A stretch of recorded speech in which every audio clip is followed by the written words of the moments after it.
Hey everybody, welcome back to the Fin Factor. I'm Paul. And I'm Aaron. And this is episode number 200. Aaron, we made it. We can retire. Yeah. This job pays well, doesn't it? No, it doesn't. But you know, it's funny because I can look back at some of the previous seasons, and we hit 100, obviously 100 episodes ago, and quick math for you right there. Wow. Yeah, not bad. So we did like a little bit of look back. There's the confetti. I love it. Thank you so much. And I get to kind of look back and see all of the fun episodes that we've been able to do, not just because it was fun for us, but because we got to share it with you guys, the fans, the people on the podcast, the people watching live on YouTube, the people watching the recorded shows, everybody who's helped out with the super chat and supporting the show, anybody who's bought merch and whatnot. For us to get to 200 episodes, for me, just such a big milestone, and really just want to say thank you to you guys for doing such an awesome job of supporting us. We have a really good community, I think, of returning characters, if you will, and some of you are characters and you know it. Absolutely. But then again, also a big thank you to the man behind the scenes, super producer Jason, absolutely killing it every single time we come on this show, whether it was live, recorded, or whatever the case was, and really kind of sparking all of this with the new set and all the lighting and everything else, stuff that we just couldn't do. I absolutely blame him for having us be on Yes. video and not podcast form. When we first came to Jason, we were like, hey, Paul and I want to do a podcast. We know nothing about how to do all the back work. We just know how to talk. So can you set up some microphones for us? And he goes, no. We're not doing just audio. We're going to do video. That's the future. It's going to be a web series, and we're going to have a set. And we're like, okay, I guess we could do that. Yeah. And those first 4 episodes were brutal before we had our real microphones. Also, just a lot of little things. The crotch shots. Yeah, I was gonna say. Yeah. But okay. Yeah. No, just put it out there, buddy. It's okay. People always ask, like, they like to talk and ask about getting their own podcast going and everything. And like, what do you have to do? And it's like, well, don't do a crotch cam. That's probably number 1.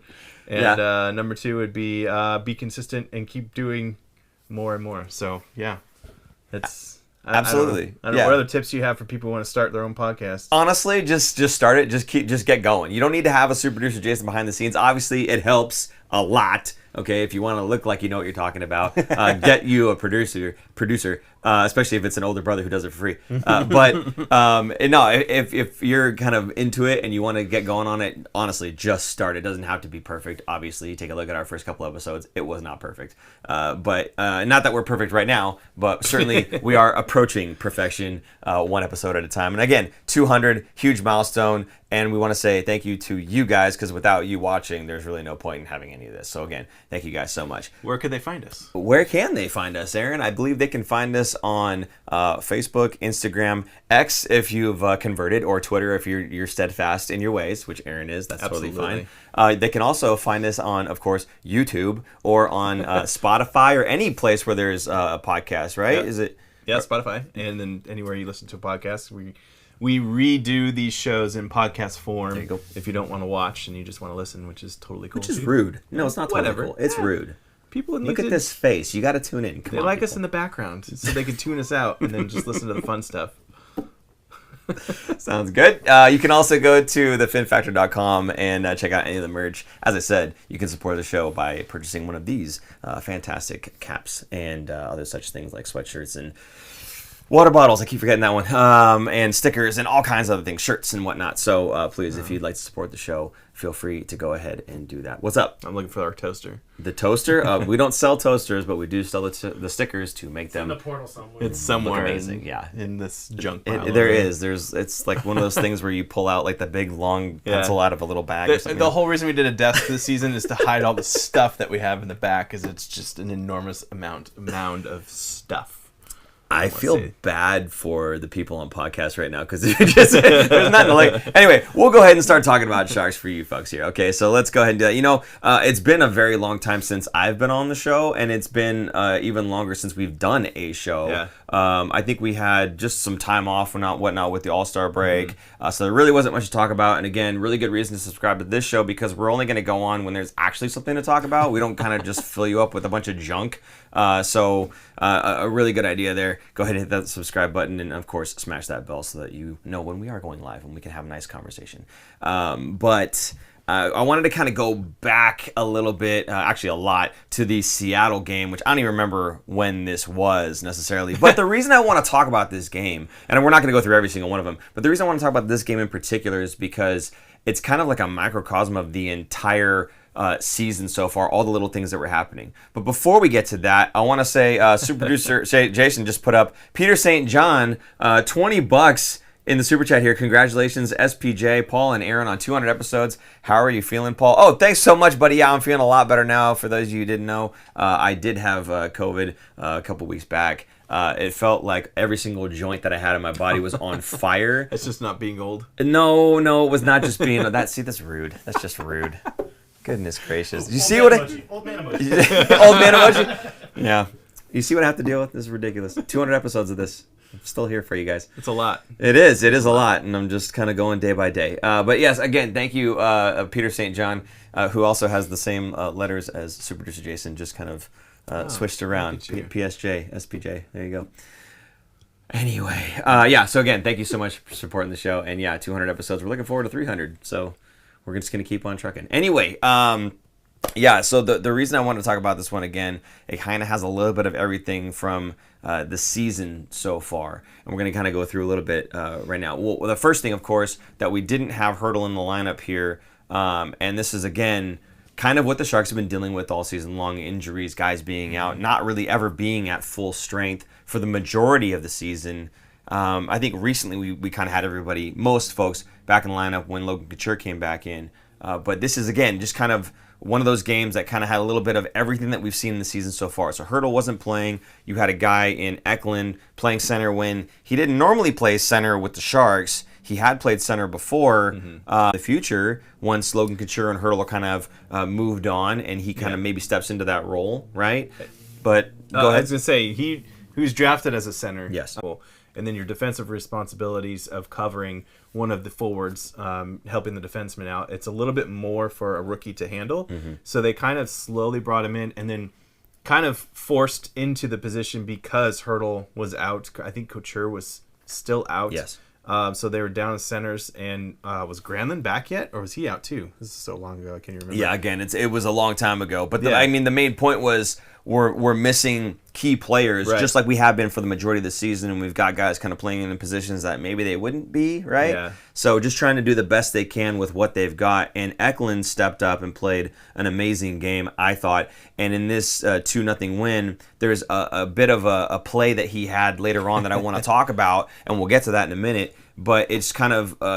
Again, what we talked about in this season, Aaron, was what is it you're watching this season? What are you trying to get out of this season, right? We're not looking for wins. We're not looking for spectacular superstar type plays, but we're looking at the development of the younger players like Eklund, right? We're looking at the hard work of the players like Sturm and Coddin when he comes back, right? So we're seeing that's what we were looking for in the season, and in this game in particular. And there was one play, again, I will talk about a little bit later on, where I see Eklund doing veteran things, and it's very impressive to see a player who's so young and in his a full season where he's kind of switching back and forth. In this game, he's playing a different position. So for him to play the way that he did was just very impressive, I thought. Yeah, he's getting a lot of help from Granlund, one of the veterans on the team, and Granlund's having himself a great season still when he's in the lineup and not hurt. But he's been helping Eklund a lot, and says that Eklund has been asking a lot of questions and learning a lot and picking up a lot of things, and that's exactly what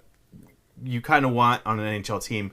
When you're in rebuilding mode, you have your young guys like Eklund, Zedina, all these guys, and then you need to have some veterans to kind of show them the way on what to do on little things that the coaches might not be able to coach it. It's just little tiny things to add to your game, adding little tools, learning how to win the face-off and what to look for the other person going to the face-off. Just little tiny things, and they add up. And Eklund's game has significantly improved, I think, over this season. You can kind of see the trajectory. Like, I don't want to say he was bad in the beginning. It's more about consistency. You're seeing a lot more consistent Eklund playing well and being, I don't know if the force is the right word, but making things happen on the ice whenever he's on the ice. So he's fun to watch. It's exciting, and makes some dynamic plays, which you're about to talk about here. What you said, the Force and making things happen. I immediately went to Star Wars. Like he's using the Force, and he could see things happening. Well, I don't want to say he's a force on the ice. Yeah. He's not like barreling through people, but he's making things happen. Right. And it's fun to watch. Whenever he's on the ice, I love watching him because something is going to happen. Yes, like a Jedi, he seems to have these quick reflexes, and he sees things before they happen. I know exactly what you're talking about, Aaron, even though that wasn't what you're talking about. But Nerd. That's okay. Nerd! Before I get to that, actually, though, I wanted to say Mackenzie Blackwood, first shutout of the season in the 2-0 win against Seattle. And the point of me bringing this up, though, was to, one, pose a question, but to also, two, just make the statement that my boy deserves better. He really does deserve better. He deserves better than the Sharks team that he's playing on right now. Your boy Blackwood. My boy Blackwood, Okay. yeah. No, he's... Why? What'd you think? Oh, I don't know if you're talking about Eklund still or something. No, I got a few of my boys Yeah. on this team. Let me tell you, but Blackwood, I think he definitely deserves better than this season, right? I think he's been standing on his head. He's been playing really well. I know you had some stats about Kaapo Kähkönen being statistically maybe the better goaltender, but I feel for Mackenzie Blackwood. I think he's a phenomenal goaltender, and he just again deserves better. So I want to pose this question to you guys. And, of course, to you as well. Do you see a trade coming for Mackenzie Blackwood, or do you think the Sharks trade away the statistically better Kaapo Kähkönen and extend Blackwood? That's my question to you guys. So go ahead, put that in the chat right now, and we'll have Super Producer Jason put those up on the screen so we can take a look. But, Aaron, please give me your thoughts on what the Sharks ought to do with Mackenzie Blackwood. I don't think, only because of his contract, he's not a rental player because he still has another year left. So I don't think the Sharks are actively trying to trade him. I think they're more of all ears from other teams if they want him. The price is going to be a little bit higher because he's under contract for next season, and he's having such a... It's kind of weird to say he's having a great year in San Jose, but he is. It's very strange to say that, but Yeah. I have to agree with you, yeah. Yeah, so I think it's less about the Sharks shopping these players out, and it's more of Mike Grier listening to everyone because he knows they're going to be coming to him to get these players. Kähkönen is going to be a little bit easier to move because he is in his last year of his contract, and he will be a UFA. He's not going to be an RFA. He's 27. He makes it slightly more at 2.7 versus 2.3 million of Blackwood, but the fact that Blackwood is that cheap, has another year, I don't want to say Grier would extend him. I think he's going to wait until next year to see where where everything falls. But I would, to me, I would wager that Kähkönen would be the one that gets moved, more because of the situation of his contract being expiring is a little bit more palpable for teams. I think for Blackwood, to get Blackwood, the price will be higher than it would be for Kähkönen. And if you look at both goalies, they're pretty similar, right? Yeah. Like similar numbers. So yeah, Kähkönen is slightly more expensive, but his contract is chopped off after the end of the year, and he would be a great addition to a team that has a good starter and needs a backup in case, maybe like a young starter that hasn't been proven, that goes into the playoffs, right? And in case they falter, they have somebody to back up on and rely on, and not feel like we have to play this player who... It's a mental game when you get to the playoffs. So if that goalie is mentally just down, like, it's time to make a change, and they'll be more comfortable with Kähkönen, I think. Not that they wouldn't with Blackwood, but he's valuable. Yeah, or a team that has a star goalie, but a very young and unproven backup that they don't really trust in the playoffs, right? This is a great opportunity to get a veteran goaltender as your backup in case that your main guy goes down, right? So I have to agree with you. I think that Kähkönen is the one that's probably going to get moved for all the reasons he just said. Again, UFA versus RFA, 1 year versus 2 years, younger versus maybe a little bit older, and a guy that is a bit more of a journeyman, I would say. And I think Mackenzie Blackwood has been... They're both 27. They're the same age. Oh, they are the same age? Yeah. That I did not know. There you go. That's... Really? Yeah. Wow. Okay. I didn't catch that at all. Well, they're both 27? Yeah, Kähkönen turned 27 in August, and Blackwood turned in December. They're both 96 kids. Wow. Kids, yeah. Well, I mean, when you're old like us. Right. Yeah, for sure. 27 and their kids. Anyway, okay, well then forget the age thing, I guess, but just the fact that one's UFA and one's RFA still, correct? That's still No, they're accurate? both UFAs. They are both UFAs. Yeah. See, I don't know now, man. Yeah. Like, I know that extra year, right, is big. Mackenzie's basically theirs for Yeah. another year, another season. And he's played well enough. I think he warrants another year. I don't think they would want to get rid of him, but they don't really have anyone in the wings that's ready to be their backup yet either. That's probably the problem. So I could see maybe Kakkonen or Blackwood, one of them getting moved, right? And coming back, maybe a goalie. Prospect, a prospect that's in the pipeline and just kind of jammed at that position for that team or something like that. That would be ideal for the Sharks, but who knows? And Peter St. John saying, personally, I think Blackwood and Coppo are the two most desirable players the Sharks have this year based on play, age, and price. When you add those things up, yeah, absolutely. I mean, $5.1 million in goal. Oh, well, I'm not saying add them together. I'm saying solid goaltending for $5.1 million. Most teams are locking up 10 to maybe even more, right? For their goalie tandem, and the Sharks are, if they had a better team in front of them, would be doing well. So their goaltending, at least for the next year, is solid. So, I mean, I think the general consensus kind of was the same there. I think that most people were saying to trade Coppo and keep Blackwood. Again, when you've got him for 2 years, unless they're going to give you a king's ransom, absolutely, I think you hang on to Blackwood for that extra year and you go from there. I have to say his development has been really good with the Sharks too this past season here. So he's looked very strong. Now the Sharks did add a new goalie yes, coach they this did. year, right? Yes, they I'm did. blanking on his name though. Is it Ryan Miller? No, well they did add Ryan Miller, but there's another goalie coach. Okay, you're talking about someone else then. Okay. Yeah. And it's made. I mean, look at Kakkonen. Kakkonen was here last year without that coach, and I think he's made some significant improvements. So kudos to him, and I can't even think of his name. But yeah, the goaltending I think is getting solidified for the first time in probably since Nabokov has not even retired, but moved on to other teams. So it's weird. It's weird to see that the goaltending is actually good. And the rest of the Sharks team are actually bad. You imagine if this happened when they went to the finals instead of having Jones. Yeah. Is what it is. Yep. Coulda, woulda, shoulda. Anyway, so then after that discussion here, let's talk a little bit about the other thing that has been kind of going on, I think, pretty much throughout the season. And it's at least every time I've watched a game and I look up at the shots on goal, it's just horrendous. In this game in particular, 3 shots on goal in the first period, 5 shots on goal in the second period. Just nothing doing with the Sharks getting into the offensive zone and putting pucks on net. And this has happened kind of throughout the entirety of the year. Now, there are games here or there where maybe they've outshot the opponent, but for the most part, it seems like the Sharks are just having a really hard time generating offense. Not just scoring goals. That's a different story. I'm not saying scoring goals. I'm saying just generating offensive chances.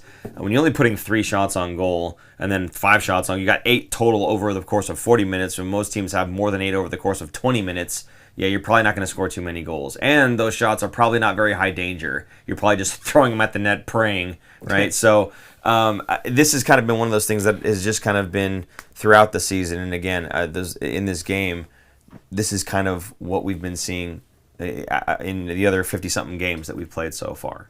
Yeah, the Sharks just don't have the bite that other teams do. Their offense is not there. When they have a healthy lineup, and everyone is in the lineup that is healthy, nobody on the IR, which hasn't even happened yet this season, they are a better team. Having Couture, they didn't have Hertl or Couture in this game, and they won. It's kind of amazing that they won. And it was a complete team effort to get a 2-0 shutout win. I mean, essentially it was 1-0 because they had an empty netter. So it was a very close game, and the Sharks dug their heels in and did very well against a Seattle team that seems to kind of beat the Sharks and out-hustle them. They're not I don't want to say they're not skilled, but they're not like Colorado or Edmonton with the superstars, right? They have some star power, but not superstar power. Right. So they get their wins by hard work and just out hustling everyone, and the Sharks out hustled them for this win. It was a good dirty's not the right word. Hard working win. It was a good blue collar, lunch pail. Let's get to work. That kind of win. The guy's sitting on the metal beam, like 50 stories up, right? That's what they should have. They should have a lunchbox for the player of the game after the game. Not, I like that. Not the whatever. I forget what it's something. Ferraro brought it in. It was I forgot what it says on it. Someone will know in the chat. You know what I'm talking about? I'm sure Nick HBK will correct us. Yeah. Come on, you guys don't know this? Yeah. Nick, if you're out there, let us know. He's in there. Yeah, he's in there? He'll Okay, there you go. All right. No way Rangers are trading Perot. Oh, so Nick, they're talking about some other stuff that's trades that may be happening, or it sounds like maybe not happening. Trying to start a trade rumor. What do you guys think about Rangers? Anthony Duclair, 50% retained, and San Jose is 20. Nope, not. Nope. As soon as you said first round pick, top 10 protected, even then. As soon as you said retained, no, the Sharks aren't going to retain any more salary, especially Duclair's. It's not that much. How many more years does Duclair have? He's just got one. He's got 1 year left. He's one of the UFAs coming Then who cares? Retain. Because at the end of the season, it's going away anyway. I just don't I think they would retain someone higher. Like if it was like Couture or someone else, I think that, or Vlasic. But I don't think they would retain Duclair's. I don't know. He's only retaining $3 million. I'm only retaining. Well, that's just. I mean, it's a better reason why too, right there, right? You only get one. They only have one more retention slot. Sure. Is my point. Yeah. And going to the owner yet again to say, hey, can we still pay this guy? Even though he's not on the team anymore. But you just said you want to retain somebody who's got more salary. No, I would save it for someone if there's a better deal for moving one of the bigger pieces out. I think would be more, I don't know, ideal. Like LeBanc. You had to go there. You just had to go there, you know? Oh, man. Okay. So, also in this game, Pickle scores his 4th goal in 8 games. It's crazy. It just doesn't make any sense. This season makes no sense, and that's part of, again, why I'm going through this game, because of the things that are happening in this game have happened throughout the season. Sharks make no sense. He scores 4th goal in 8 games. So my question, again, to you and to the folks listening in the chat right now, is this a coincidence? Okay, obviously this happened a while ago, so things have happened or not happened since then. But is this a coincidence that he kind of just turned it on offensively? Or is he kind of like, hey, I'm ready to move on and I'm ready to get traded to a team that I can actually potentially finish my career with some sort of legacy behind me? I don't know if he wants to get traded. I mean, he has a no movement clause. Yeah. So he can have final say over everything. Of course. I don't know if a team would want him, but you could retain his salary if. Yeah, I think more of his off-ice issues were settled. Yeah. And that really changed things up for him. That's more of what it is, I think. So mentally, he's back, clear-headed, focusing on hockey. That's what I think. Which a focused player is a much better than a non-focused player. I would agree. Again, we talk about this a lot. It's a very mental part of the game, being consistent in little details. Yeah, and Vlasic, of course, not exactly an offensive defenseman. So for him to score 4 goals over the course of 8 games, I think it is kind of a coincidence, actually. I think he's just firing the puck at the net when he has the opportunity to. Now, one of these goals was one, not necessarily in this game, but maybe it actually was in this game. Ferraro, or somebody had floated the puck across him. I can't remember who it was now, but they floated the puck across him. Maybe it was Couture on his game back. That's what it was. When Logan Couture had his game back, he fired a pass across to him, to Vlasic, and Vlasic tapped it in as if he was a forward. Yeah. I mean, that was just a heads-up play by Couture and a heads-up, pinch by Vlasic to come in there and get a stick-on puck. So, but normally he's not doing that, right? So I do think it is a bit of a coincidence. I don't think him being clear-headed means all of a sudden he's going to score 15 goals in a season, right? Yeah. I don't think that's what this means. So, I think it's coincidental. But again, for me, it's just one of those things where the slumping, worst contract in the league, voted several years in a row, defenseman who's aging, gets 4 goals in 8 games. Again, the Sharks make no sense. No, they don't at all. And he scored the next night. He had 3 games in a row. A goal in 3 games in a row. That's right. He scored in the next game in Anaheim. So, what is that, 5 goals? All 5 of his goals for the season in the last 9 games. Again, it's just weird. Yeah, 4 out of 8. 408, you say. Yes, 408. For those of you who don't know, maybe you're visiting from other countries, perhaps. 408 is actually the area code, the phone, what you would dial for the phone number, right? 408. So I almost said zip code there. That's why I had to stop myself for a second there. I say retain Noah Gregor. Oh, Peter St. John, you said the word of the day. Well, the name of the day. Noah Gregor. We'll actually be talking about Noah Gregor much later on in the show, just because it's fun. It's a running. Paul loves to dunk on him. I'm not dunking on anyone. It's a running gag on the show. You guys like it. I like it. Aaron sort of likes it. He likes it so much that he has a jersey. I do. I have his jersey. Aaron lost a bet too. Aaron did lose a bet too. Oh, I did lose a bet. Oh, goodness gracious. No, we're not going to go through that right now. Don't go through. He's looking at stats. Don't go through stats right now. We'll do that later, okay? But again, it was just kind of strange that he scores prolifically in this tiny span, right? So yeah, again, Sharks making no sense whatsoever. The last thing here, again, I wanted to go back to Eklund. I told you guys that we would be going back to Eklund. And in this game, there was a very specific sequence of events played specifically by Eklund that is, again, why are we watching this season? What are we looking for? And it's things like this. Now, there was, I can't remember the time frame where that had happened in, but it was in this game. And Eklund took the puck up the right-hand side, cut towards the net, towards the middle, I should say, to draw the defender from the outside towards from the boards more towards the middle. And as soon as that defender stepped towards the middle, Eklund does his patented slippery Pete spinorama and goes around him on the outside. Now, when he went around him on the outside, again, keeps the puck wide, keeps his body between puck and player, which is if you're a young player and you're trying to get more goals and you're wondering why when you stick handle so well at home that it doesn't translate to you scoring goals and getting past defensemen, it's because you're stick handling like this in front of the defenseman and he could pick the puck away from you. When you take the puck wide, like Eklund did, you put your body in between, you protect the puck that way, kids. So please, start doing that more often. Holds his hand out, keeps the guy's stick away from him, right? Cuts towards the net, gets a shot. Doesn't go in, doesn't matter because of what he's doing. Okay, what he does is he continues to watch the puck as he's passing up the net. The Kraken get the puck and they start to break it out. The first thing he does is he starts sprinting back up the ice. Now, this is the guy that just came in, high talent move, spinorama, drives the net, takes a little bit of a bump getting there, and then when they start breaking the puck out, he's right back on their tail, and he's sprinting behind this player, gets a good stick lift in, and has the smarts to poke check the puck, not just away from the player, but to his defenseman. This is the mark of a high IQ player. Everything that he just did that I just talked about, there's so much IQ that goes into this. Yeah. And it's just, again, one of those things where this is why we watch the season, to see this guy developing the way that he is, showing the smarts that he has at such a young age.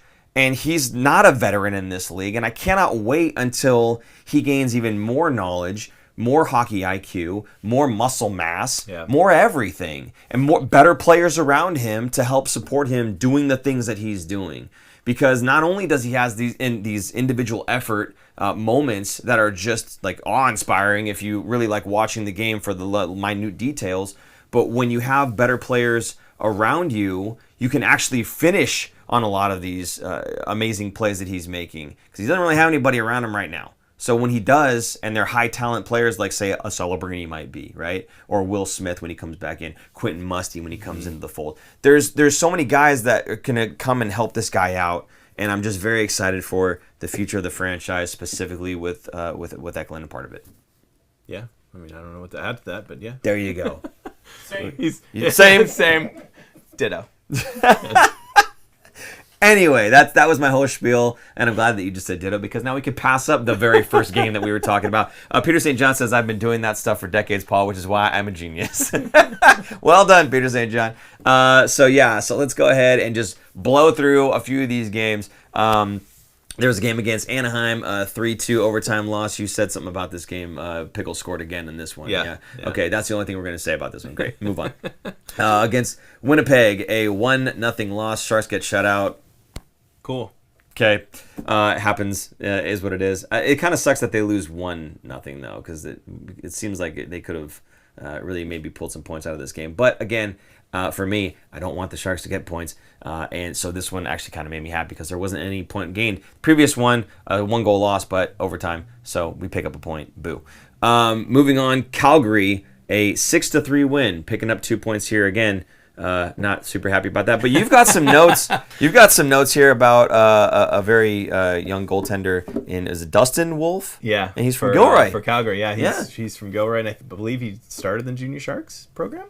Maybe. I do not know. He was a 7th round draft pick, and I'm kind of upset that the Sharks didn't just draft him for being roll the dice. Yeah. Right, like they have no goaltenders in their system back when he was drafted anyway.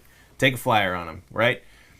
He's been tearing up the AHL. His numbers have been great. He's been called up to the NHL level. I think a couple times gone up and down because of injuries and stuff for Calgary's other goaltenders.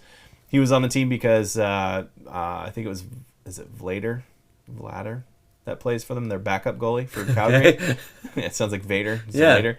We've already had Star Wars references. I'm not going there. I don't know. Whoever it is, their backup goalie was out, so he was played against the Sharks. Probably a hometown thing. Let's see if he can play San Jose.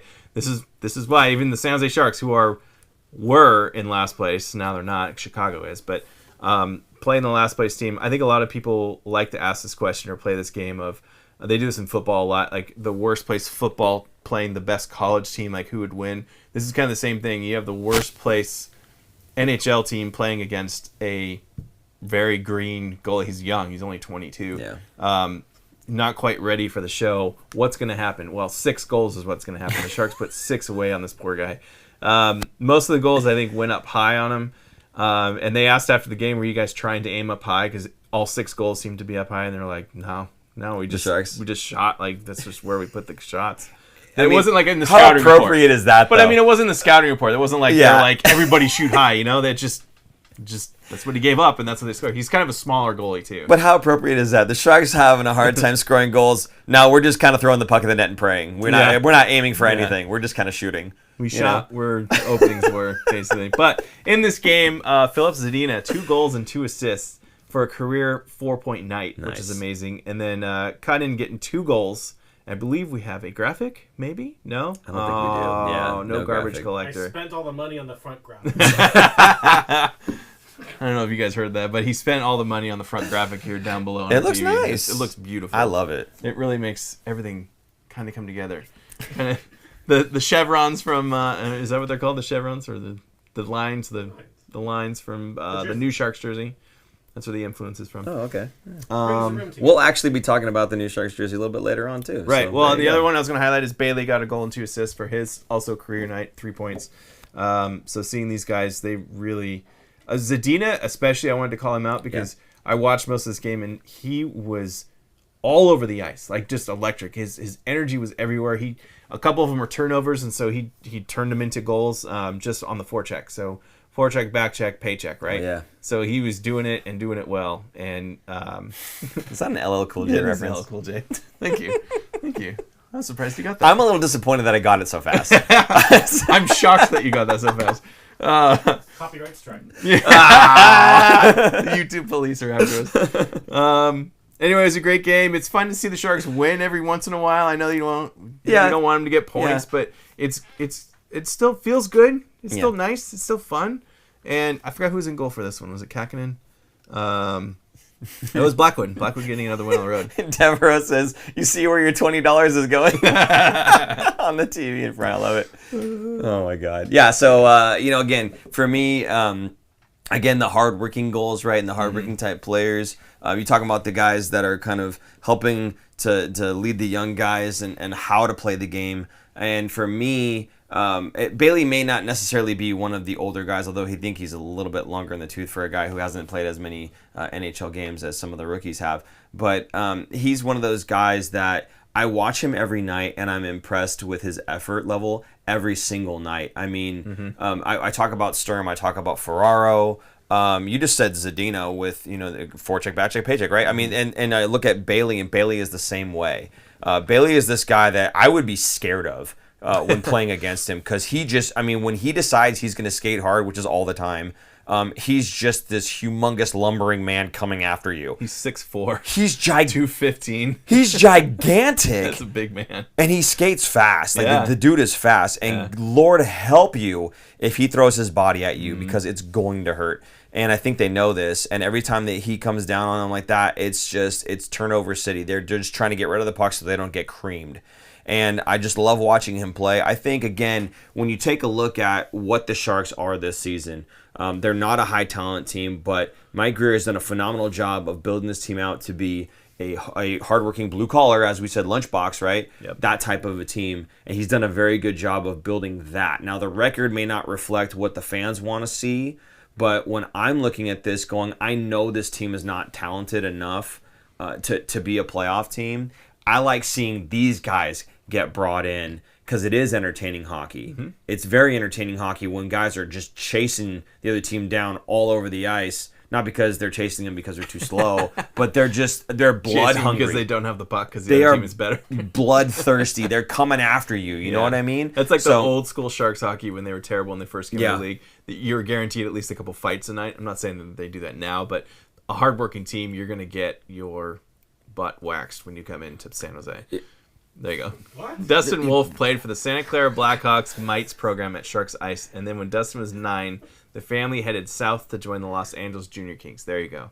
So not quite. He wasn't in the Junior Sharks program, but he was local up until he was 9. Interesting, though, because you said Santa Clara Blackhawks. Santa Clara Blackhawks have traditionally been a very good youth program, squirts and peewees and that kind of thing, mites as well. And lately they've kind of fallen off a bit, but that's okay. But yeah, so my son's team, actually, the Cougars, they play against, well, not my other son's team, actually, because they're down in BB, not in A, but they play against the Blackhawks. So it's an organization that is, very close to this area, very close to the Sharks program and everything else. Obviously, they play at each other's rinks and whatnot. So it's a good program, and obviously they did a pretty good job of developing a goaltender, or helping to develop a goaltender. But realistically, I hate to say it, but the Southern California hockey, that whole program down there is absolutely fantastic and amazing. And for them to make that decision to go and play with them was absolutely the right decision. Would you say, do you know, were the Kings or the Ducks better? So actually, it's funny that you bring that up because I was looking at this recently. The Kings organization with like 10U and 12U in their A and AA programs, the Kings are very, very good. The Ducks are very much better too.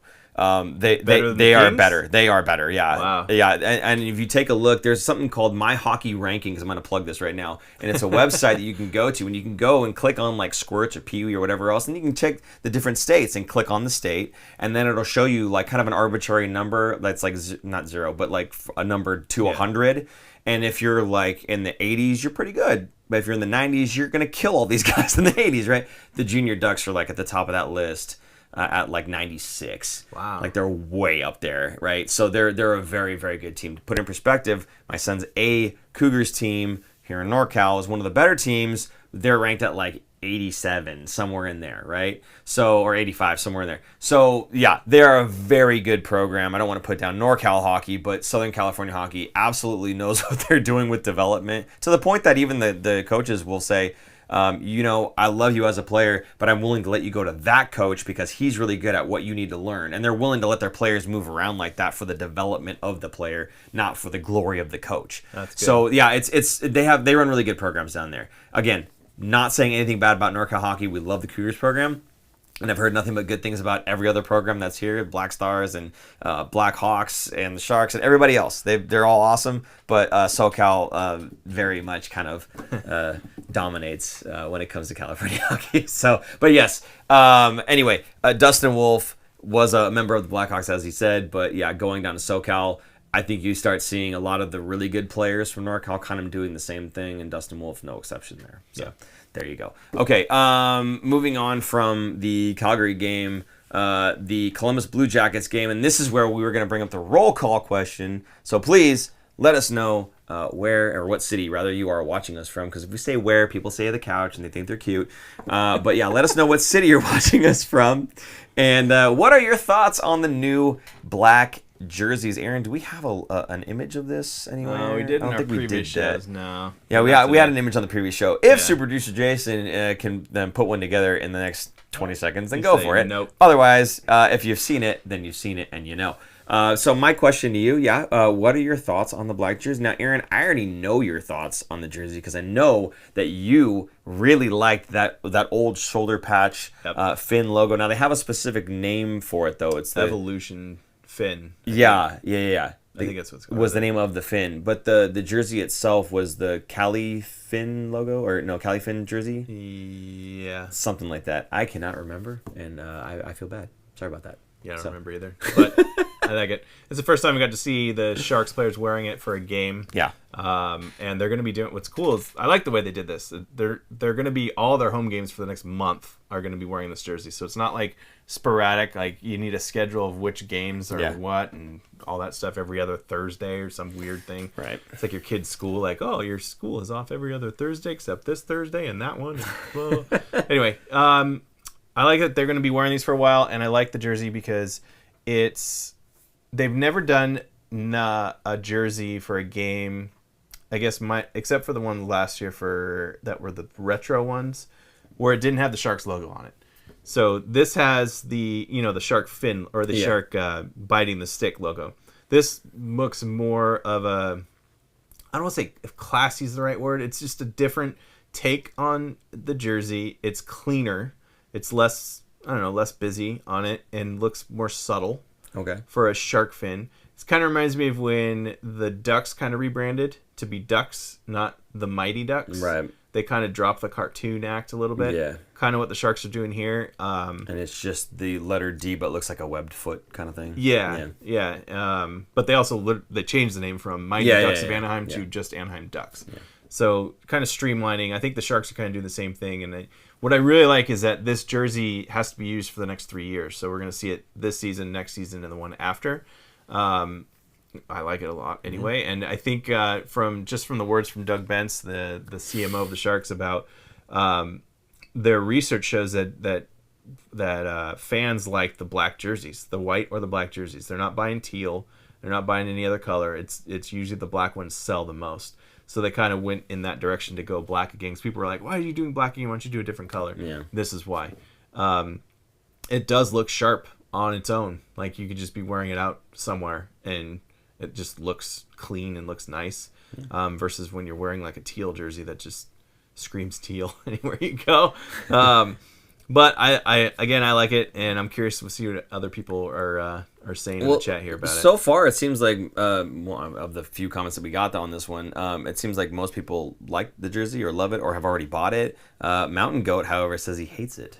Yeah, Mountain Goats? Yeah, Mountain Goat. I think it was Mountain Goat. I hate the jerseys. Peter St. John also said it. I spent most of my working career in the custom apparel silkscreen printing and embroidery, and I'm not really into that logo. I like it as a shoulder patch. Well, sorry, Peter, but I like it. I always wanted it. I never wanted it as the primary jersey. I wanted it as the alternate jersey, and that's exactly what they did with it. So I'm okay with it not being the main jersey for a while. I like the third jersey having a little bit of a different logo. Right? Exactly, yeah. And like with the Rangers, right? Mm-hmm. They have like the Rangers logo on front, but they had the third jersey that said New York across the front like that. It's not a new logo, but it's not the same logo, but with just different colors. I like Montreal and Toronto. You're like, you can't do that. They won't let you do that. So they come out with a third jersey, and you're like, that looks the same. Like what different? What'd you do? Oh, there's a different striping on it. Yeah. Cool. Like all right. Well, nobody's gonna notice that unless you're some diehard fan. So I do like it. How it is very different, and it definitely stands out differently than just being the Shark's head again, biting the stick, just with different colors or I don't know, different highlights kind of. Like looking back at the Stealth jersey, it was pretty much a black Sharks jersey. And they blacked out the numbers too, right? Or the no, they didn't black out the numbers. They ended up using white because if they did black out the numbers, it'd be like impossible to see on TV. Really would be stealth. And I think Randy was like, they better not do that. Yeah. But so okay. Anyway, it sounds like the majority of the people kind of like the jersey. I don't know. I like it. Is it something that I would purchase? Maybe. I mean, are you gonna buy one? Because I know you love it. Probably because, and I'll only buy the Adidas one, not the Fanatics one. Yeah. Don't ever buy Fanatics. Anyone who's listening and thinking about buying anything, just don't buy Fanatics. And Fanatics is going to have, starting next season, exclusive rights to all NHL things. I hope we're not going to get dinged. Oh, I knew you could do it. That's why I said it, buddy. Look at that. That's Fanatics, though. Oh, never mind. No, it says Adidas on the back. It's Adidas. So here's a look at the jersey. This is what we're talking about. And you can see where the striping came from on the arms and the very bottom of the jersey where we have it on our set now. But very clean. Looks like, I mean, it kind of flows all together like waves. If you look at the stripes across, going with the fin and the arms. Yeah, I think it just looks sharp and clean and very different than the Sharks' head normal logo. So I'm glad they went in this direction. Yeah, I definitely like that. Will I get one? I don't know. It's definitely not one that I would immediately say no to, though. I do like it. I just don't know that I'll be purchasing it. Black is just very bland. I love teal because it is unique. Yes, Mountain Goat. I love teal as well. However, unfortunately, teal apparently doesn't sell as well as black anymore. I'll definitely get when the they hat. first came out, when the Sharks first came out. Teal jersey. I'm sure everybody was in the 90s. Love it. Yeah, absolutely. Oh, it's a very 90s color. Oh, of course. Yeah. So, and then you had Gordie Howe wearing Yeah. it. You had Prince whatever, Diana's son, Prince somebody had Harry? a Sharks hat. Harry or Whatever. Yeah, I think it was Harry actually. Yeah, Yeah. he had a Sharks hat on, that Yeah. one famous photo and everything. So there was a comment that was just on the screen and I missed it, and I feel bad because I feel like I should read that. There it is. Black jersey is sweet. The white is clean. The teal is iconic. I have to agree bought with the you. white jersey last maybe 2 seasons ago now. Yeah. And I like it a lot. It was very clean. Yeah. I don't think I actually have a black jersey, so I'll probably pick this one up. So the last jersey I got was a white jersey actually. Oh yeah. The Noah Gregor jersey. Yeah, it was a Noah Gregor jersey. The last one I purchased was the black one, the stealth one. The stealth one, Yeah, it yeah. was. I have a couple black ones actually from previous seasons, so maybe I will get this one. I don't know, but it certainly looks nice. I do like it a lot. I just don't know if it's gonna rip money out of my pocket or not. That's the thing. I'll wait till the summer when it's on sale. There you go. I like that. Yeah, not bad, not bad. Okay, so the last thing to talk about in this game, again, we were talking about the Columbus game when we started talking about the jerseys because that's where they were. These jerseys was in this game. Aaron, they lose the game with 13 seconds left. This is one of those ones where, if you're looking at the season the way I'm looking at it, it's like you dodged a bullet. You almost went to overtime and got a point. So It's the best way to go, especially a team that's close to you in the standings at Yes. the bottom, right? Yes, I mean, yeah, of course, Columbus not doing too well this season either, and they're threatening to be kind of in that 1, 2, 3 spot for Right. for the draft. How great so. is it to be like, let's work our tails off. We'll get as close as we can. Then the last 13 seconds, we'll just say, take the 2 points. Take the goal. Just take them. I don't want the points. We just wanted to show up and have a good game, and we did that. So here you go. And of course, the players aren't doing that. No. We would never suggest that other than jokingly, right? We would never suggest that the players would actually do that. But yes, this is kind of when they score with 13 seconds left. In a way, I was kind of like, no big deal. I mean, again, I'm watching this for the hard work, the effort. I'm not necessarily watching thinking, gosh, I really hope we get a win today. Right. So them coming out of this with a solid effort and a good game, but still picking up a loss, I'm okay with it because for me this season obviously is pretty much over, and it was over before it even started. So I'm okay. I'm okay with the way that this one ended up. So then you've got some notes here. Anthony Duclair and Fabian Zedina continuing getting some points this season. Yeah, happy because their stock is going up. Zedina, I don't think is going anywhere, but Duclair is definitely going to be moved at some point. So good that he's getting on the scoring binge, I guess. And though you don't agree with the terms that somebody had put up earlier, somebody did call out that Duclair would be a good trade target for others, and saying that absolutely. he's going to get moved. Yo, he'll get So, moved. yeah. That some team's going to take him because they're going to want him as their, I don't know, third. The Sharks have a lot of players that are going to be good third line players that can jump up to cover an injury in the first or second line. Yes. They'll be good to do that and be responsible players. Yes. That's what I think the Sharks are. That's what they were betting on when they signed these guys to 1-year contracts. You are just cannon fodder for the trade deadline to get us more assets coming back. Cannon fodder. What? Let me sign this contract. You are cannon fodder. They know exactly what they're No, doing. I know, but come on, man. That's terrible. Okay, so they pick up some points. How about Zedina? Obviously, the Sharks like Zedina. They're going to be sticking with him, I think. That's a big piece of the trade coming Yeah. back for Timo Meier. Absolutely. And, I should look. Next year I'm going to look at and compare stats of Timo and Zedina because Zedina's having a great year. Yeah. I don't think Timo is, but I haven't been paying attention as close as I was earlier.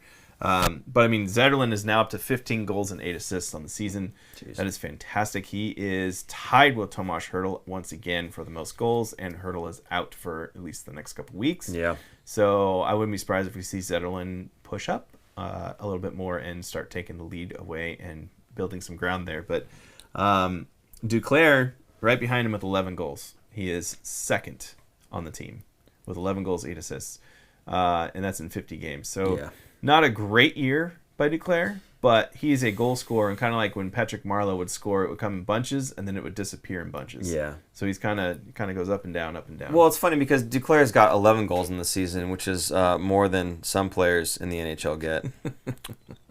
Just saying. Eklund's got 8. He's up to 8 now. Eklund? Yeah.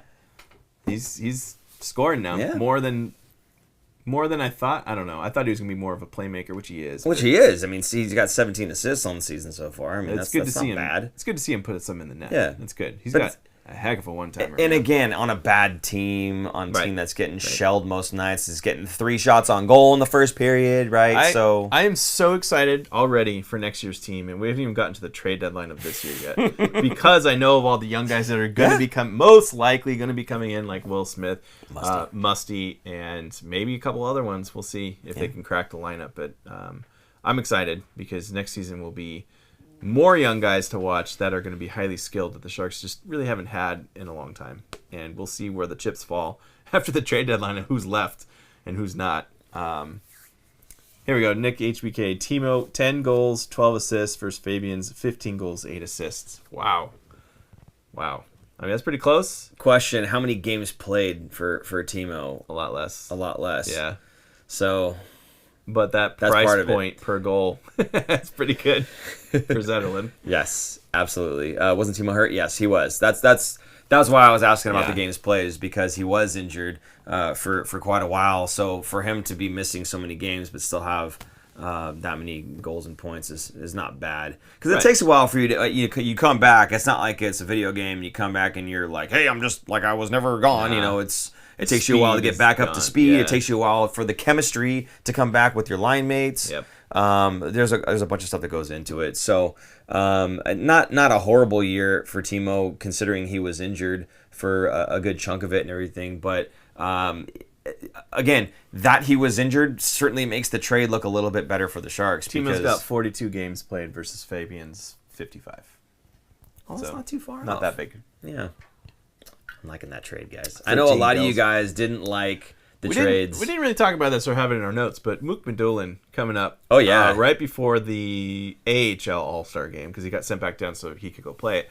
I think he looked very good, and I think the Sharks sent him down not as a demotion, but to go get more minutes, work. Plus, they had some of the guys coming back. I think Ferraro came back in the lineup, so they didn't really need him. But I'm excited about him next season. I think he's going to crack the lineup and be in probably the second pairing defenseman. I don't think he'd be the top right away, but second.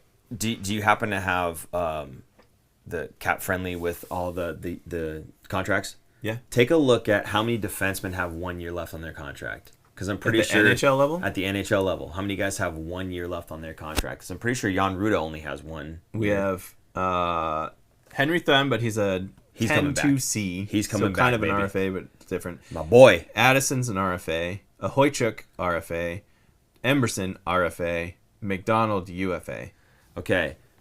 What about Ruda? Ruda has another year. He has another year? Yeah, one more year. Okay. So depending on who they trade of those guys, if Emberson's going to be coming back, I don't know. If McDonald's going to be coming back, he went on waivers today. McDonald did. Yes, he did. We'll see if he gets claimed, I guess. I don't think he will. Honestly though, if I'm a team that just needs an extra player, but we're talking contracts, like the number of contracts on the team, because you'd be picking him up and that would be taking a spot. But the fact that he can play as a forward and as a defenseman makes him really versatile for a team that is maybe making a playoff push. And if they have any sort of injury anywhere in that lineup, they could plug him in and shove another guy up a line or whatever the case is. I think he's very versatile, and I think teams might look at that and go, Problem is, if you claim him on waivers, you have to put him in your lineup. Yeah. Is he worthy enough to be put in your lineup on a good team? I don't think so. Or you'd be scratching him. He's in the lineup, but you're scratching him, but then that's taking up a spot of somebody else. Yeah. So there's a lot of moving parts to it. It's not just like, oh, that's a good player, I'm going to take him. You have to actually fit him in your lineup. For a team that maybe has 5 NHL defensemen and a 6th that's an AHLer that they don't really trust, and they're not giving him minutes anyway, and they could push him down, waivers exempt, and then have what's his name? McDonald, thank you. Who are we talking about here, folks? We just talked about. I was going to say Emberson again, but no. Have McDonald step in there instead, even if you healthy scratch him every now and then. I think it's not a bad pickup for a team that just wants to make sure that they've got depth without having to take two players for depth, right? Just one player, and he can play any which way. I think that's not a bad call. So anyway.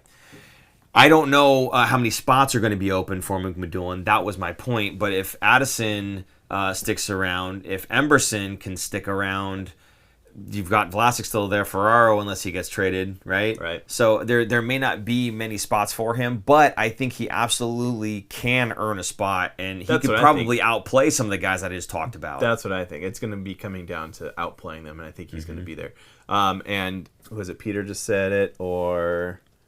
Yeah, Peter said Mook needs some meat on his bones, though. Yes, I agree. He's gonna fill out his frame a little bit more. He's gonna get a little bit bigger. Thank you for saying Mook, by the way, because what was the nickname that they gave him?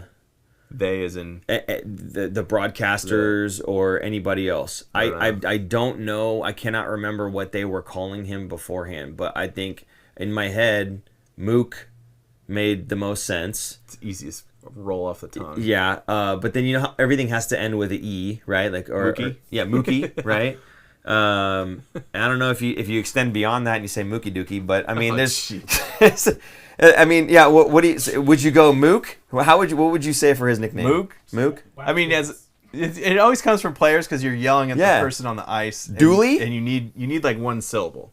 Sorry, Mook is one syllable. No, they do a lot of two-syllable Well, ones. the E part. The E part, right. yeah. But that's just tailing off, because that's just the way it rolls off the tongue. Mookie Dookie's 4 is no good, you're saying? No, it's terrible. Good. Then it's just going to turn into Dookie. Yeah. Well?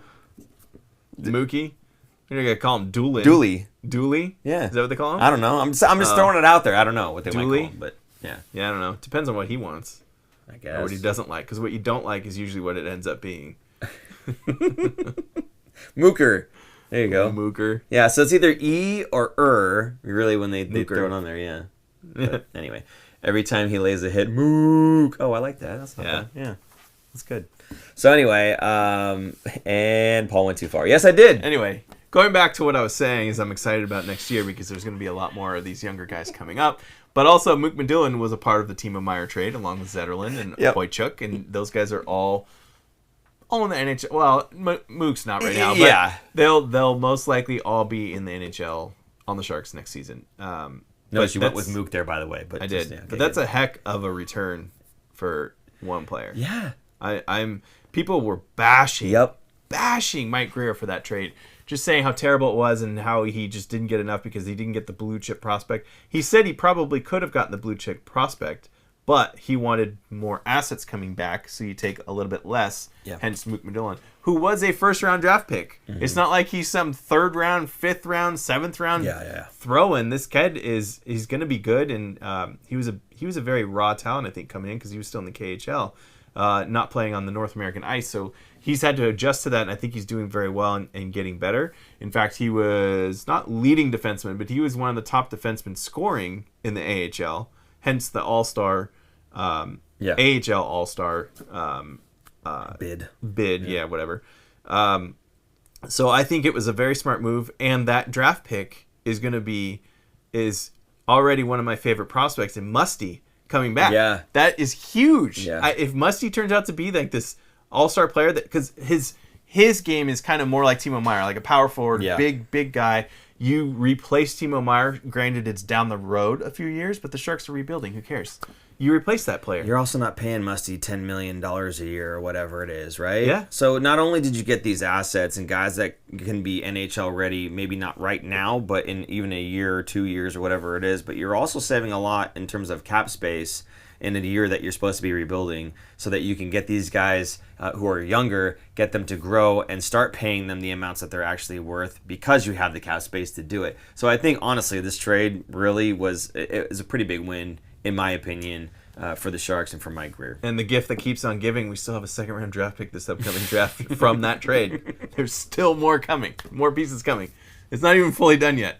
So I'm going to say it already that I think the Sharks won this trade. Unless Timo Meier ends up being the MVP and wins the Conn Smythe in the playoffs and they win a cup, that might be a little bit different story. But right now, I don't think that's going to happen. At least this season. I don't know. I don't think the Sharks would be doing any better in terms of making playoffs with Timo Meier. We've already seen this team with Timo Meier, and we didn't make playoffs. Yeah. So. Brycar 75. Wife and I saw Musty in November, and he's definitely something special. I saw him at the rookie, was that tournament rookie thing that they had? Showcase, whatever. Yeah, it was before the training camp. Yeah. He was there, and he stood out on every play, partially because he was bigger than most of these other prospects. He's just big shoulders, big dude, power forward. But his skill and his power was on a showcase. Yeah. And even during training camp, I think he was in training camp for a little bit. He was impressing some people, but I'm excited about him.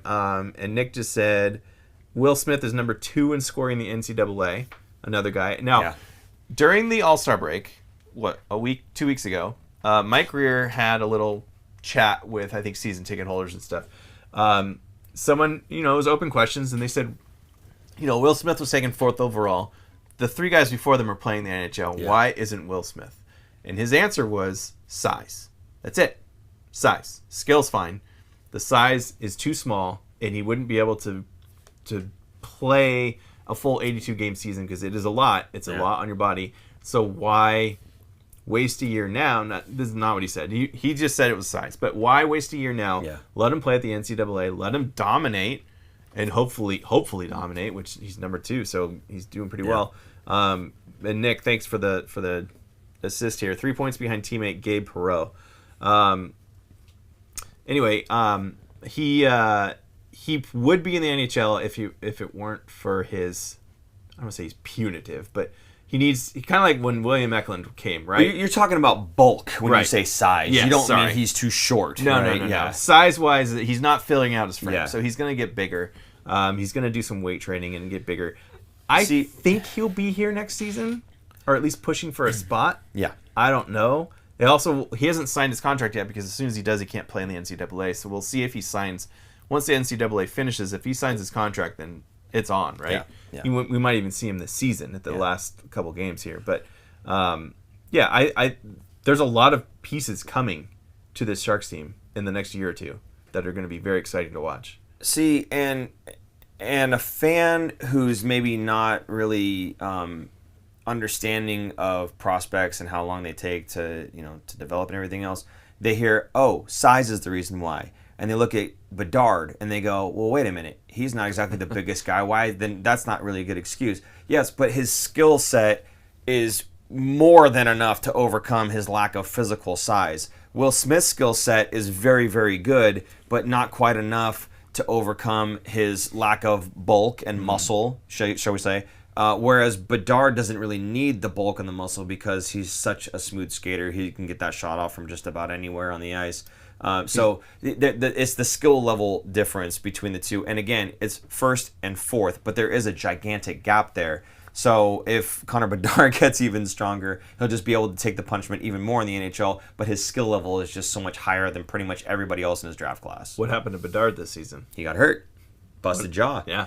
Skated right into the guy's shoulder. To be fair, he came back with the bubble, the fishbowl. Yeah. And he's back to his goal scoring ways and generating points. So again, high skill level player. It didn't really matter if he's a smaller guy or not with Will Smith. High skill level player, just not quite on the same level as a Connor Bedard if you're trying to draw that comparison. So there you go. Yeah. Anything else there? No, I'm just reading some comments about. Oh, okay. Yeah. Well, in any case, I mean, we were talking about the Columbus game, and we kind of went off the rails there. But let's just finish this one off. The latest game played, if you want to call it a game played. It seemed like a game watched by the Sharks. This was a 4-0 loss to the Vegas Golden Knights. All things considered, it could have been worse. Vegas likes to take it to the Sharks, and the Sharks are one of those teams that's kind of easy to take it to. So 4-0 loss, not quite so bad. If you recall, earlier in the season, we had 2 games in a row where we gave up 10 goals. Right. So at this point in the season, to only give up 4 to the Vegas Golden Knights, not so bad. But realistically, yeah, they just kind of had their way with them. It's just a boring game. Yeah. They were still asleep. I think it was a day game. It wasn't it was an early night one, game. yeah. So Sharks tend to not do well in those games. Yeah. They're just not awake. To be fair, Sharks tend to not do well in games that end in Y, or days that end in Y. So that's, dad jokes. Right. Killing it, baby. Anyway. So smooth. So VGK game done. Not talking about that anymore. The next game that we have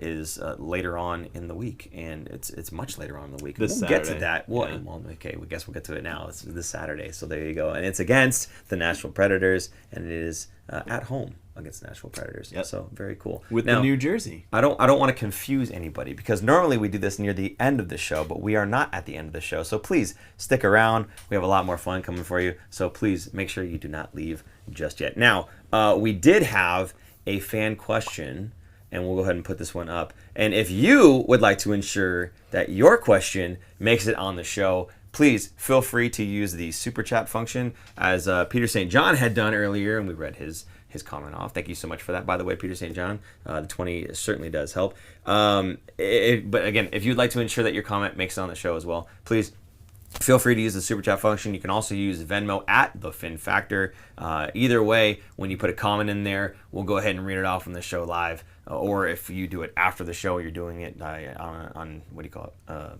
Like a rewatch of the show. We'll go ahead and do it on the next one, right? Yep. So, go ahead and do that. The comment that we had was from Shane Roeder, and he says, "It looks like the Sharks won't be finishing last in the league since the Blackhawks are doing so terribly. I was curious if you think that San Jose would be willing to trade up to get Celebrini, since he has some ties to the area." Now, there's some to unpack here, because so this is implying a couple things. First of all, this is implying that the Sharks would obviously not get the first overall pick, and therefore not be able to pick Celebrini unless whoever had the first didn't take him, and it sounds like he's the shoo-in. Right. So then it's saying, would the Sharks be willing to trade up? The flip side of that is, would, let's say, Chicago be willing to give him up in the first place? And I don't think that any team would. But in terms of would the Sharks be willing to, I want you guys to go ahead and put your thoughts in the chat here. But Aaron, I want to pass this off to you. Do you think that the Sharks would be willing? Don't shake your head already. See, it's ridiculous. I haven't got the question out, and he's already saying no. Would they be willing to trade up to get Celebrini if they were number 2 overall? I mean, everyone's tradable, even Celebrini before he's even drafted. Sure. But the price to pay for it, I think, it would be way too high and not worth it, in my opinion. So no, I don't think the Sharks would trade up. In fact, if what's his name would be here, he would agree as well, saying you never trade up, you always trade down, because you get more assets coming back. So, Graham. You're talking about sorry. Graham, yeah. Thank you, Graham. Oh, the winner of our beautiful trophy that's up there in the background for our fantasy league. Graham Montgomery. Montgomery. Every time I say the name Montgomery, by the way, I want to say it with that Montgomery. But anyway, sorry. Fire away. Oh, that's terrible. You were Oh my god. the price to get Celebrini, Cancel. even during the draft or even after the draft, I think it would just be so significant that it would not be worth it. Because sure, you get Celebrini, but Celebrini to me isn't like Bedard. Yeah. He's not going to be this generational talent. He's going to be good. He's going to be a great player, but not a generational talent. So why wouldn't they have done that for Bedard? Yeah. Right? Like, why wouldn't they have tried last year versus this year? I mean, granted, they have more assets now, but no team, I don't think it would be worth it. If you go back and look at the trade in the 90s for, was it the Flyers and the Quebec Nordiques for Eric Lindros? Yeah. The amount of players that went back to the Nordiques who then moved to Denver ended up winning a cup that first season. A lot of those players were in there. Forsberg, I think it was Forsberg and Ricci and a couple other players that ended up being star players for the Nordiques / Avalanche. I just don't think it would never be worth it. I'll say that. I would have to agree with you. I don't see the Sharks trading up because, again, you have to give up the assets that they've been collecting so that they can do their rebuild. So then you're giving up all these assets to get one good player. It's like the exact opposite of what the Timo Meier trade was. They traded one good player to get a bunch of assets so that they could do their rebuild and be better in several positions as opposed to really good in one. So why would you give up assets that can help you get better in several positions just to be good in one position? And then you're back to where we were, where we don't have anybody to support this guy. I think it would set them back years in the rebuild. Like absolutely. It would take another few years for them to get back to where they want to be. Now, I think Mike Grier has a big roadmap set out. Just based on some of the information that he's kind of said to the media and everything else. Obviously, I don't know this for certain. I don't know him personally. To me, the roadmap is, where you draft certain guys like Will Smith, he's most likely going to be in the NHL next year, right? You have that caliber player coming at this point. He has these 3 years of his entry-level contract. This is the timetable. Then we have Musty, same thing. He already signed his contract, so now it kind of overlaps a little bit. Yeah. Then you have Eklund, which they got to slide his contract a couple years. They have all of this mapped out so that they know when they can be competitive, when they can get aggressive in the trade market or the free agent market and bringing in more guys. He has a plan, and it's going to be, I think, he's already said... That's okay. Keep your thought. Keep going. He's mentioned, I think, in his latest address that their goal is to be, I think, in the playoffs. He didn't say it, but it was like in 3 years. Like it was the first time he put a timeline. A timeline of the basement level, like 3 years. Yeah. So 3 more seasons, they're expecting it to be fully ready to go. Now you may address. Nick, thank you for pulling this up for me so I didn't have to type it in while I'm talking. Steve Duchesne, Peter Forsberg, Ron Hextall, Kerry Huffman, Mike Ricci, Chris Simon, Philadelphia's first-round pick in 93, Philadelphia's first-round pick in 94, and $15 million That's cap, right. Which is a lot of money back in 90. They used to trade money. Right, yeah. So, yeah, that was a lot just for Eric Lindros. And Lindros was a good player. I think he's in the Hall of Fame. Yeah. But he never won a cup and got severe concussions. His what do you call it? His career was cut short because of it. So he could have played, if he didn't get so many concussions, he probably could have played another 5-7 years more. Yeah. And maybe won a cup at some point. But that's a lot to trade for. Yeah, I mean, when you play in the Scott Stevens era, you're lucky to come out of that without your brain being mush. Like Korea. Yeah. Paul Korea got hit by Stevens. Yep. I don't like Scott Stevens. I don't. They were legal hits back then, but they were dirty. Yeah. I don't like it. No, headshots. Yes. All day long. Yeah. Yeah. Forearm or elbow to the head. Mm-hmm. That was his style. And again, it was part of the game. It wasn't illegal at the time, but man, we've done a lot of work with concussion protocols since then and realized, hitting people really hard in the head is a bad thing. So especially when they fall on the ice and they do the fencing. Yeah. Their hands go up like this. Like that's bad. Yeah. That's very for bad. Sure. Okay, so yes, that was the fan question that we had, and again, if you want to make sure that you have a fan question that gets addressed on the show, again, even after the show, then you can go ahead and do that with either the Super Chat or Venmo. There it is at the Fin Factor for Venmo. Put any comment that you want in there, and we will go ahead and read it off during the show. So thank you very much for Shane for submitting that question to us. Appreciate that. Aaron, we've got, again, some more fun stuff coming on. And one of those has nothing to do with the Sharks, and we're going to talk about that right now. Jaromir Jagr had his number retired in Pittsburgh. I love Jaromir Jagr. I don't know if you know this. I do know this. Absolutely love him. He is one of my favorite players ever because his personality was like out there. He was just a funny guy, always smiling. This is something the NHL needs more of instead of Connor McDavid is great on the ice, but he is just a wet sock when it comes to any kind of personality. He is awful. He is awful. That's why he's not like such the face of the NHL. Yeah. Like they only show highlights of him skating. They can't show any interviews afterwards. He's so bland. Jaromir Jagr was everything, and he was amazing. In fact, he's not in the Hall of Fame right now because he's still playing. Yeah, he can't to get in the Hall of Fame. You have to be retired for I think 3 years before you're eligible. Yeah, and he's still owner/player back in the Czech Republic.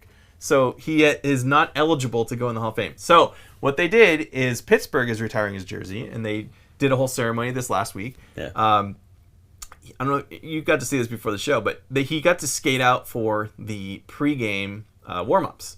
And all of the players on the Pittsburgh Penguins were wearing Yager jerseys, and they wore mullets, like hair, Mullet which is what wigs, mullet wigs that he used to have in the 90s.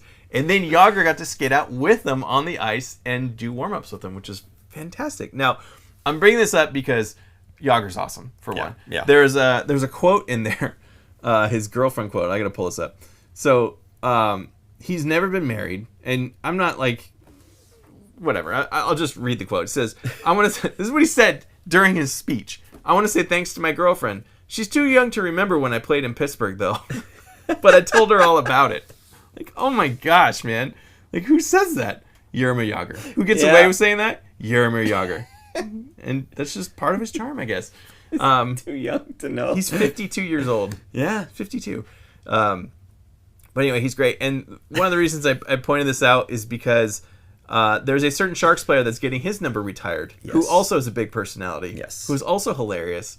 Number 19, Joe Thornton. Now, I think Shane kind of went and asked him if he would be willing to do it too, but he thought skating out for the warm-up was a fantastic idea. So I have a feeling we're going to see that for Joe, for his retirement, his jersey retirement, where he's going to come and skate out. Probably everyone's going to wear a Thornton jersey. Maybe they'll probably have beards. That's probably what they'll do. Yeah. They'll skate out with like fake beards The on or skunk something. beard. Yeah. Yeah, it's brown on the sides and white stripe in the middle. Yeah, Right. They'll do that for sure. So I think that's a little kind of telling thing. And if you haven't seen the Yager thing, you should go look it up because it's funny when they come skating out and stuff. Oh, there you go. Yeah. Nick, he says it too. So all the Sharks players wear big beards during the warm-up during Jumbo's retirement night. Yeah. So Nick actually, he's like 30 seconds behind. So he actually wrote this before we just said that. But yes, absolutely. We're on the same wavelength, Nick. So yeah, I agree. I think they're all going to come out with over their ears, just a little beard thing and hanging down there. Yeah. I think it'll be good. Yeah, really, really good. Yeah. Yeah. I'm excited. And he'll be slinging the puck around with the boys for warm-ups and whatnot. You know? Oh, man. Can't wait to see it. I know. It's It's going to be fun. It's going to be a lot of fun, yeah. I saw something last week, and I can't remember who said it. They were talking, it might have been Duclair. I think it was Duclair. Duclair was interviewed, and they kind of like asked him, like, what made you want to come to San Jose? Because you knew the team was kind of going to be bad and stuff. He goes, yeah, but, they're first-class organization. But he's like, the one thing that really stood out to me, the number of former players that are still around here in San Jose. Yeah. I mean, we see them all the time. There's Thornton, obviously, Marlowe. Yeah. Dan Boyle is here. Chichu, Setaguchi, Hannon. I'm going to forget a bunch of them. Smith.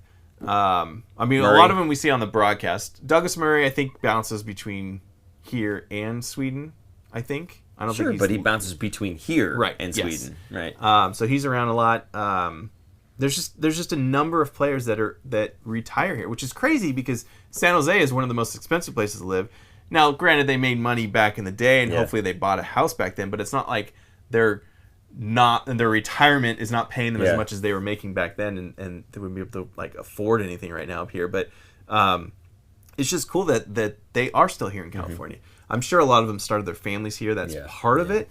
But I mean, Duclair is he's like, you just walk down the halls and there's Marlowe and there's Thornton just walking around. These guys are probably going to the Hall of Fame. Yeah. Thornton for sure. Marlowe's maybe going to the Hall of Fame. It's just nuts that you're around it all the time, and they're here, and it's great, and they love the organizations just as much as the players do. So I think that bodes well for the team in bringing in free agents, like maybe not the high price ones yet, but they will, because San Jose will once again become a destination place for free agents. It was maybe 10 years ago, 15 years ago when the Sharks were at their height. With vintage is the right word, Jumbo and Marlowe and Pavelski and back then Chichu, like scoring goals, like it's a big deal. But yeah, the Sharks are I'm excited to see them get back to that status, and I think Mike Greer is doing a fantastic job in the rebuilds. Granted, it's taking a while, but I think it needed to take a while because there was so much involved. So many big contracts that need to get moved out. But when you say it's taking a while, all rebuilds are going to take a while. I don't think this rebuild is taking longer than any other rebuild would. And we've certainly seen rebuilds fail, and they have to rebuild, and it takes even longer. Buffalo.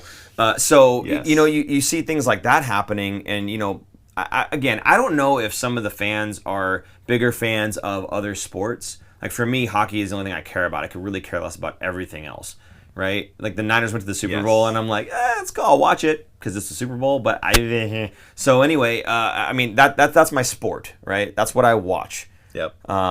But I don't know if people get that or not. That when you're trying to rebuild, you can't just draft one player and then all of a sudden, hey.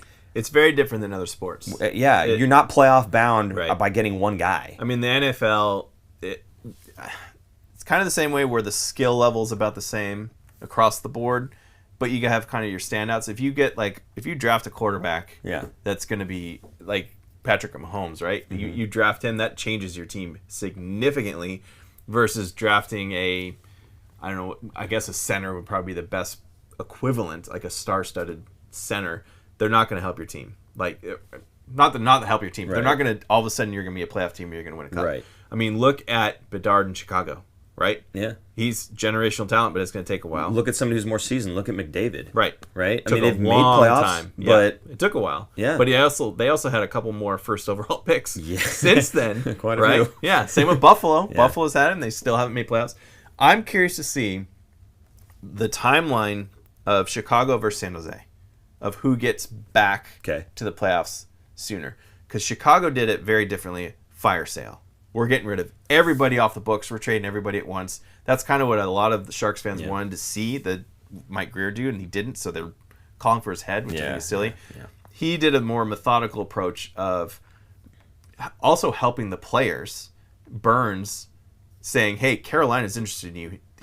They're not on your list. Yeah. Would you be interested in going there? Here's the pieces that we can get back for it. Would you be willing to do it? He said yes. Yeah. Doing right by the player. I think Greer's doing a better job of it than, not that Chicago didn't really do that, but I think they also traded players away that didn't have any no movement clauses, so they could just do whatever they wanted. Yeah. But I am very curious to see the two different styles and approaches here. Granted, they got Bedard, probably the best talent that we've seen in the draft since McDavid, but we'll see this season if Chicago ends up with Celebrini again. That's just not going to be a fair comparison anymore. But even if, let's say they did get Celebrini, let's see how long it takes for them to get back to being a playoff team versus the Sharks being a playoff team. Yeah. I'm curious to see how long that would be. What do you guys think? Do you like the approach of the fire sale, or do you like the approach of what Greer's doing, more methodical? Personally, I like Greer's approach better, just because I think from an excitement standpoint, right, you can watch Bedard doing his thing and be like, wow, he's awesome. But you can also take, like, when you have these hardworking players and you still have a player like Eklund who's very entertaining and fun to watch, right? And even though they're losing badly, the rest of those players can still be very entertaining to watch. Like I said, the guys like Bailey, the guys like Nico Stern, Mario Ferraro, these guys that are hardworking guys that they go out there and they just bang. And they'll chase you down, right? For me, as a hockey fan and a not much of anything else fan, when I watch those guys doing that, that is entertaining play for me. Now, maybe you enjoy basketball more and hockey's kind of a secondary or tertiary sport for you. Fine. But if you don't enjoy watching that stuff, then I don't know. For me, that's what I really enjoy watching. I like seeing the effort in the play, not just did it end up in the back of the net, right? That's for me what I'm looking for, right? So I like the approach of let's get rid of some assets, specifically the ones that have 1 year left that make sense to move them. Let's get rid of some assets. We'll bring some assets in, let them kind of marinate for a little while. We have them in NC2A, we have them in the AHL, we have them in their junior club, whatever. We trade away some more assets, bring some more back in. And meanwhile, we're still trying to make the team at least somewhat entertaining to watch, hardworking, etc. And then over time, these guys start to marinate and get ready for the NHL. I think that's a much better approach, because instead of just dumping everybody all at once and trying to get all those assets that you get back to work for you immediately, because it's not. You're going to have a handful of them working for you immediately, and then you've got a bunch of other assets that you're just not really, they're not panning out. Mm-hmm. I'd rather spread that out and try to get good talent 1 year after the next until you're putting together a complete roster, rather than dump everybody, pull everybody in, and go, gosh, I hope everybody worked out in this draft year, right? Yep. So that's kind of the way that I see it. And so I think the way that Mike Grier is doing it, is, in my opinion, better than just going with the full-blown fire sale. I mean, you also have the fact that Bedard's going to be on his entry-level contract for those 3 years, right? And if they had all those draft picks and all those players same timeline, that's going to be brutal 3 years down the road when you have to sign the real contracts, and even maybe 2, 3, 4 more years after that when they have to sign their even bigger contract. So to me, I think his roadmap is a little bit more mapped out in a way than some other GMs that just don't really care, because they're probably like, I'm probably not going to be here in a year or two. Now, Columbus Blue Jackets just fired their GM, which is kind of shocking. Yeah. He was the third... Fun name, by the way, Jarmo Kekalainen. Yeah. That's an awesome name. He was the third longest tenured GM, I believe. Oh, I thought you were the third longest last name. But no, well, that's it. But I think it was 11 years. But it's interesting that they did it right before the trade deadline, because Columbus is very close to the bottom to the Sharks. Close to the trade deadline, because he's not going to be able to make any trades, because they're probably like, you're done. Now, going back to the beginning of the season, he's the one that hired Babcock, and that backfired on him big time. That was supposedly like the beginning of the end for him, having that coach come in and blow up in his face.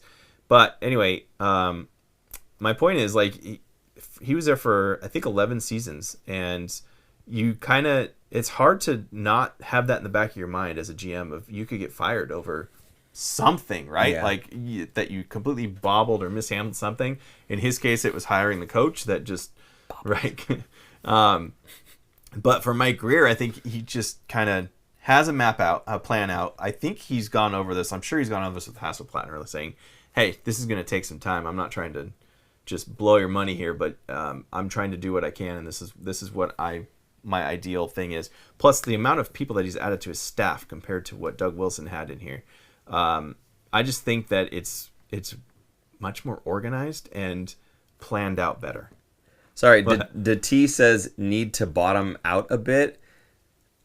There's only one more spot to bottom out to, buddy. But I mean, Sharks are at this point are just a level above that.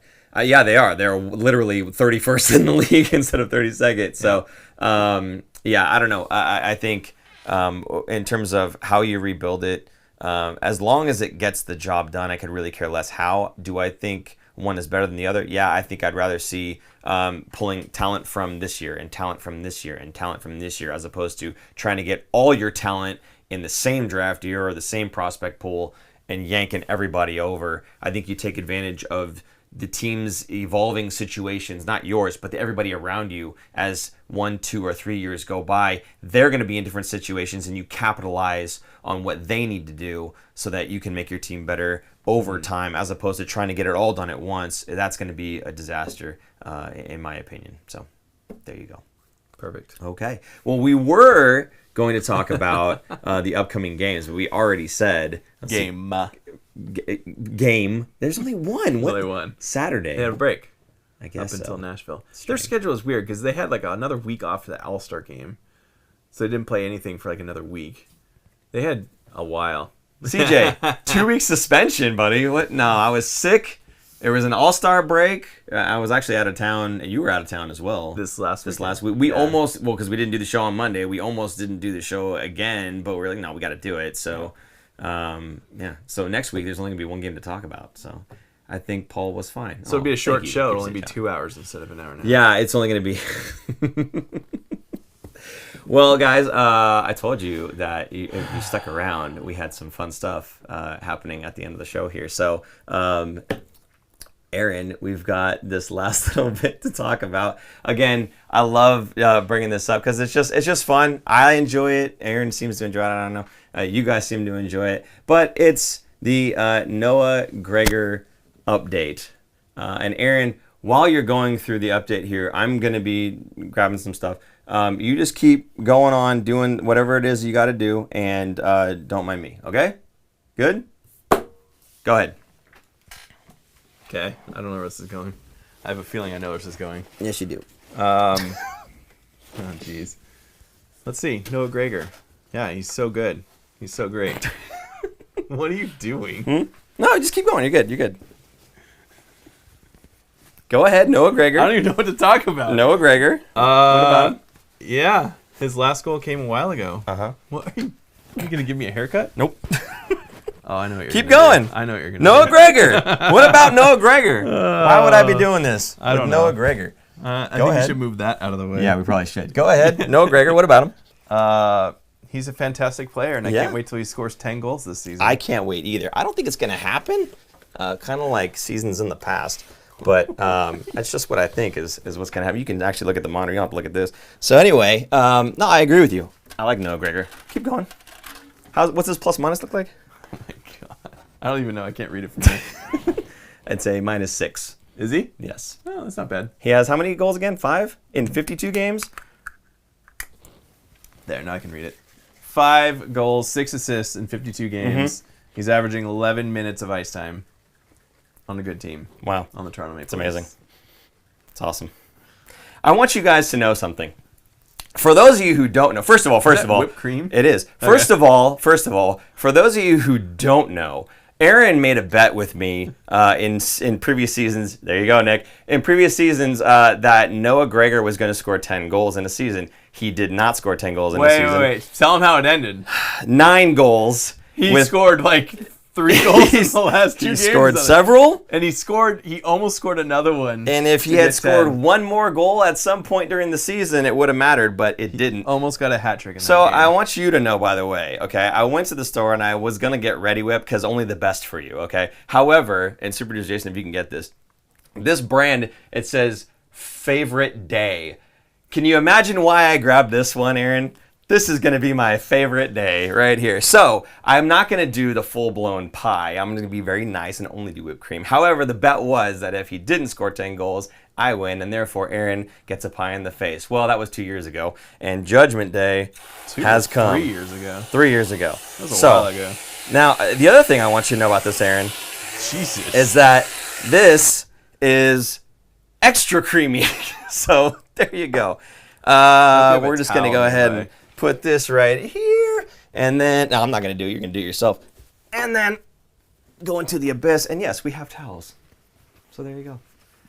So this is how we're going to end the show today. I'm not going to hit you with it. You can do however you want, but your whole face needs to go in the pie. And there you go. So for those of you who have stuck around with us for the end of the show, thank you so much for being here. And for those of you who have stuck with us for 200 episodes, thank you guys. Specifically, Aaron, you may do the honors.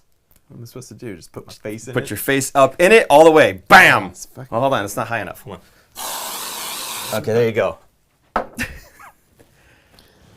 Yes! Oh, Yes, sir! All right. Wonderful. Yeah, it's not bad, right? Not bad. Extra creamy, I told you. Only the best for you, my friend. Double dip. One more time. Yeah, there you go. Oh, it's on my beard. Gross. Oh, favorite day, folks. Favorite day. Aaron, I want to say thank you for giving us this moment. Thanks for tuning in. If you like this episode, check out our other content. Oh, no. Okay. I want to say thank you for giving us this moment. I want to say thank you for making a bet with me. I want to thank Noah Gregor personally. Thank you for being a 9-goal scorer and not a 10-goal scorer in the season that we made the bet, because you made 10 goals a season or 2 later, and that would have been ugly for me. What's the bet if he gets 10 this year? There is no bet. He's got 5. 52 games in. He's on pace for 8. He's on pace for 8. What do you think? Double or nothing? Oh my goodness gracious. So that is how we're going to end the show, folks. I hope you guys enjoyed that. I know that I did. Again, favorite day. There you go. By the way, for the people on the podcast, you definitely want to hit up YouTube for this one, or Spotify has a video, right? So you can check it out on Spotify as well. So there you are. Gross. How you feeling? Very creamy. Extra Picture. extra I creamy. should have taken a picture. I took a picture. Nick says. Great. Nick is always on point. Heard that clapping from Super Producer Chase. There you go. All right, folks. Hey, work gentlemen, thank you so much. Hey, thank you guys so much again for being strong supporters for 200 whole episodes, for being here with us this entire time in the chat, in the super chat, he's watching us still, Bob, still in the Venmo, on the website, helping us out there. We do appreciate all the love and support we've gotten from this wonderful community. So again, guys, thank you so much. We hope that this has been a lot of fun for you guys through these first 200. We're looking for another 200 at least after this. So, Aaron, any last comments here? The first 200 are the hardest. Oh, is that how it goes? Yeah. Okay, good. So it's just it's easy from here. So yes, as super producer Jason just put down there, please, if you enjoyed that as much as I did, and it's your favorite day like it is mine, hit that like button. If you are not subscribed, please do that and ring that bell for alerts so you know that when we are going live. And if you'd like to help support the show, because I need someone to pay me back for this extra creamy whipped cream, you can tip us on Venmo at the Fin Factor, or you can go ahead and use the super chat function. Either way, you put a comment in there, and we'll go ahead and read it off on the next show. And anything else here? Oh yeah, obviously, if you'd like to support the show and get something back in return, you can go to thefinfactor.com, get any of the hats, shirts. We don't have fanny packs anymore. Water bottles, stickers, hoodies. We're not selling boxers anymore, are we? Boxers? No, I'm just making stuff up now. Anyway, maybe we'll sell some whipped cream. I don't know. In any case, that will do it for episode number 200. So for super producer Jason, I'm Paul. And I'm Aaron. And we will see you guys next week on episode 201. Thank you guys. Appreciate you. Bye-bye. Bye. Thanks for tuning in. If you like this episode, check out our other content, especially interviews. You can interact with us directly through social media at The Fin Factor and on Instagram at Fin Factor. And don't forget to join our live streams on YouTube. Visit our website at thefinfactor.com, where you'll find all of our episodes as videos or podcasts. You'll also find our exclusive merchandise to help support our show.